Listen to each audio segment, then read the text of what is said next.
Izinkan saya di sini Bayu untuk mempresentasikan hasil dashboard e-commerce dari tim kami yang sudah kami buat, yaitu tim Oscar. Di mana tim Oscar ini di sini ada dua ya, ada saya dan juga Mas Choi dari DS4. Jadi di sini visi kita adalah membangun sebuah ekosistem jual beli digital di mana siapapun bisa menemukan kebutuhannya. Bisnis problemnya di sini ada 3. Yang pertama, gain more profit dan revenue. Ini untuk sales team. Terus yang kedua, maintain customer loyalty. Ini untuk marketing team. Yang ketiga, untuk biz dev itu attracting the perfect customer. Dan salah satu jawabannya adalah dashboard performa bisnis dan operasional. Yang di sini dashboardnya punya goals untuk menyediakan informasi yang akurat dan reliable untuk masukan masing-masing tim ya, tim sales, marketing, dan biz dev. Dan inisiatif kita bikin mock-up dari Tableau dengan value untuk membantu optimalisasi operasional dan pengambilan keputusan, dan tentunya ini ada dependensi ya. Kalau nanti diimplementasi itu butuh Tableau desktop license untuk developer. Di sini personanya ada 4. Yang pertama shareholder ya tentunya, pimpinan, dan juga beberapa pemegang saham. Lalu yang kedua ada sales. Sales ini tujuannya mempelajari karakteristik customer dan memonitor performa penjualan. Lalu ada tim marketing untuk menentukan campaign marketing yang tepat untuk tiap segmen customer, dan juga ada biz dev, informasi mengenai eksperimen yang dijalankan. Ini merupakan langkah yang kami lakukan ya. Yang pertama dimulai dari PRD. Ini ada problem statement dan solusi yang ditawarkan. Lalu ada beberapa business question ya yang kami coba jawab dari dashboard ini. Yang pertama tadi terkait dengan tujuan besarnya gain more profit and revenue. Yang pertama itu apa produk yang paling menguntungkan. Yang kedua produk apa yang paling banyak mendapat feedback negatif. Yang ketiga kira-kira customer kita ini berasal dari mana aja sih. Jadi kalau kita tahu nanti harapannya kita bisa maintain dengan baik. Lalu yang kedua untuk customer loyalty. Ini untuk tim marketing, kira-kira apa campaign yang paling tepat ya untuk masing-masing segmen customer. Lalu kira-kira kita kan sudah punya program campaign nih yang berjalan. Kira-kira itu udah berhasil atau belum? Kalau misalnya belum berhasil, kira-kira di bagian mana yang nggak berhasil? Lalu yang ketiga adalah attracting the perfect customer. Kira-kira apakah fitur baru yang kita rencanakan, dalam hal ini interface ya, itu disukai customer atau enggak ya dari hasil tes kita? Kurang lebih seperti itu. Lalu yang ketiga langkahnya adalah pre-processing. Di sini ada beberapa hal yang dilakukan. Untuk yang pertama itu join data dan geolocation. Ini untuk MVP 1 ya. MVP 1 itu ada di sebelah kanan untuk sales performance, tentang sales.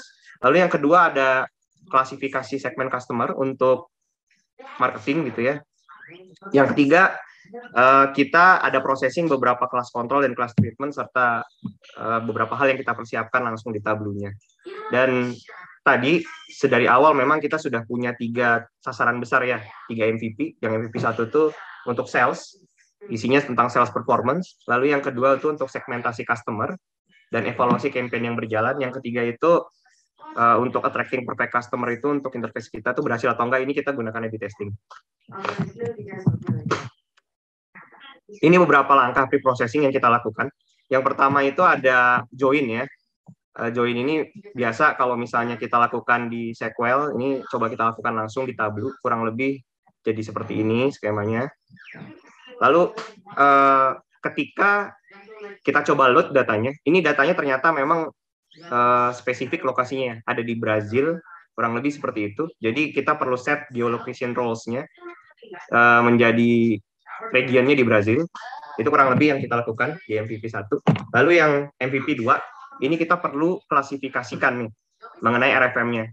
Ini kebetulan kita bikin kelas dengan metode equal interval. Resensi itu dibagi jadi 3 kelas, frekuensi juga dibagi 3 kelas, monetary dibagi 3 kelas. Nah, 3 kelas ini itu kemudian kita totalkan, kita summary-kan.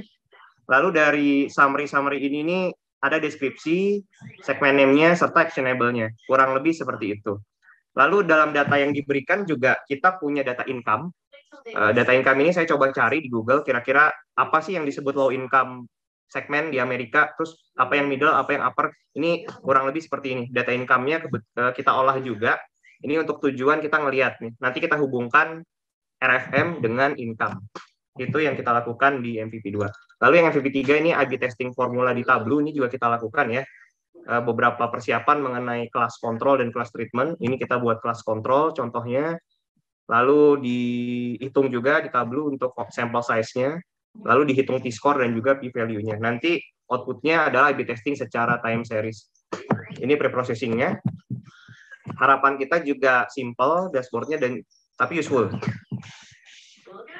Secara user flow, kalau misalnya ada user, buka browser, terus lihat dashboard-nya, ini ada 3 bagian utama ya. Ada bagian sales ini ada top metrics, ada total revenue, average order value, dan total order. Lalu juga ada informasi detail ya, tentang report and forecasting sales, top revenue, ini produk mana yang menghasilkan revenue paling besar, terus kira-kira negatif feedback ini berasal dari mana saja, terus customer kita itu berasal dari mana sih, kurang lebih seperti itu. Kalau untuk yang marketing, ini warna biru ya, warna abu-abu tadi sales. Kira-kira kalau kita segmentasi berdasarkan RFM itu actionable-nya, campaign-nya kira-kira seperti apa. Dan saat ini, segmen yang profitable itu berasal dari mana sih existing-nya. Yang terakhir untuk yang marketing itu, kita sudah punya program campaign. Ini sebenarnya campaign kita ini berhasil atau enggak? Kalau nggak berhasil, di campaign yang mana dan di mana, dan bagian apa gitu. Lalu yang ketiga ada business development, ini A/B testing dengan time series gitu, dengan ada parameter alpha dan juga D-nya, kurang lebih seperti itu. Ini beberapa hal yang mungkin tidak semua kita bahas ya, kita ambil yang penting-penting serta highlight ya. Ini kalau kita lihat di sebelah kiri, mari di MVP 1. Jadi kita menemukan bahwa order yang bisa mendatangkan banyak uang itu ternyata datang dari produk kecantikan. Dan juga yang kedua itu ada jam, yang ketiga itu alat-alat olahraga. Orang Brazil tuh dikenal sebagai salah satu orang yang tercantik di dunia ya. Makanya ternyata belanja beauty health-nya memang banyak. Kurang lebih seperti itu. Lalu yang paling banyak mendapatkan feedback negatif itu adalah asuransi. Ini ada 2, memang no kategori, ini nggak ada kategorinya ya, serta PC gamer, elektronik, komputer lah ya. Cuma memang menarik kalau insurance ini, feedback positifnya ada di bintang 4 gitu ya, ini 50%, di bintang 1-nya ada 50%. Mungkin ya ini terjadi case by case, ada yang mungkin nggak cair asuransinya, sehingga mereka ngasih feedback negatif. Kalau dilihat, ini kita bikin sebaran petanya, yang paling besar customer kita itu berasal dari Sao Paulo. Sao Paulo ini Bravo nih ya, kita dapat kurang lebih dari sinilah uang kita paling banyak berasal. Itu untuk yang MVP 1 tentang sales. Yang nomor 2, ini tentang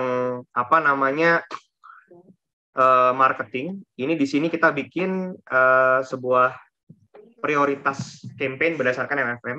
Jadi customer yang loyal, ini coba ini ya. Saya zoom di sini. Itu ada campaign kita, coba kita kasih reward. Ini sampai dengan Can Lose Them ini semua ya. Ada yang warna hijau ini first priority, yang second itu, yang warna hijau muda itu second priority, yang third priority itu yang ketiga, yang keempat ini yang warna abu-abu. Dan kita bisa lihat ternyata uang kita itu berasal dari sini. Hanya 25%. Dan yang warna kuning ini, yang recent customer ini kita harus pertahankan. Secara evaluasi, ini kita bisa lihat ternyata kita lihat yang warna merah ini yang campaign-nya diterima paling sedikit, yang warna biru itu paling banyak. Campaign 2 ini ternyata campaign yang paling tidak berhasil atau gagal. Kurang lebih seperti itu. Dan yang ketiga, dari hasil A/B testing secara real time, ternyata interface baru yang kita rencanakan tidak bisa menaikkan conversion rate secara signifikan. Oke, kita mungkin bisa lihat ke demonya langsung. Ini ke sini ya. Oke, awal mulanya kita buat sebentar Mas. Ini dashboard tuh memanjang begini. Kemarin dibuat memanjang ya 1 halaman, cuman dikasih masukan sama Mas Reska, baiknya pakai story supaya gampang. Ini story pertama gitu ya. Bagian pertama sales division, ini total revenue, average order, total order, ini ada report and forecasting sales. Ini tadi sudah saya jelaskan peta di mana customer kita berasal, terus most profitable order categories, ini juga tadi yang tentang produk kecantikan, dan feedback negatif itu paling banyak dari insurance. Lalu yang kedua, ini untuk marketing division. Ini prioritas program campaign, terus existing campaign evaluation, sama which channel is profitable to us. Ini kurang lebih seperti ini. Lalu yang EBITDA result, ini secara real time ya, secara real time harapannya kalau datanya ini kita bisa lihat bahwa total dari semua tanggal itu nggak ada yang mencapai alpha di bawah 0,05 atau area di mana kita bisa menerima H1, di mana hipotesis H1-nya itu adalah interface yang baru bisa menaikkan conversion. Dari sini kita punya beberapa call to action. Ini yang pertama, meningkatkan kualitas produk yang belum masuk jajaran top 10 dan meningkatkan produk yang mendekat di jelek.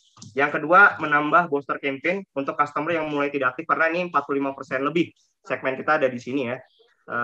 Terus yang C, kita harus research kembali untuk pengembangan tampilan yang baru. Ini sudah nice try perusahaan ini, namun silakan coba lagi karena campaign-nya harus lebih kreatif dan desainnya harus lebih bagus. Mungkin itu aja yang bisa saya sampaikan. Kurang lebihnya mohon maaf. Terima kasih atas perhatiannya teman-teman dan juga Bapak Ibu sekalian. Oke, mungkin itu aja Mas Reska. Terima kasih.